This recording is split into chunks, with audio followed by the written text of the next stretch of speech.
Doug Farr, Farr Associates 2030 Challenge. Well, we've just rolled out for the first time this idea of a 2030 community campaign. And embedded at the center of it is this idea that urbanism has one sort of hidden metric that it's really about, and that's vehicle miles traveled.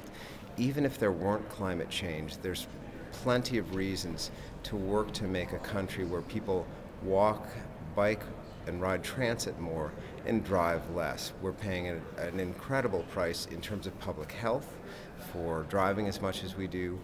We're paying an incredible expense.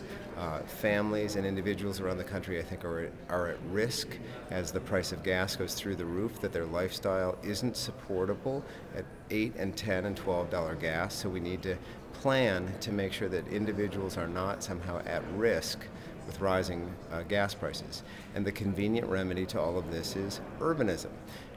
What the 2030 campaign calls for is an aspirational goal that by 2030 we would plan a country where we would drive half as much as we do now, taking us back essentially to how much we drove per person in 1970. And that was definitely not prehistoric.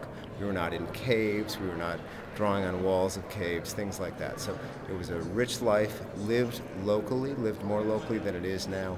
I think we need to do it. I think it's completely achievable. I think the CNU is uniquely positioned to take this on. I'm really excited about the challenge. Next steps?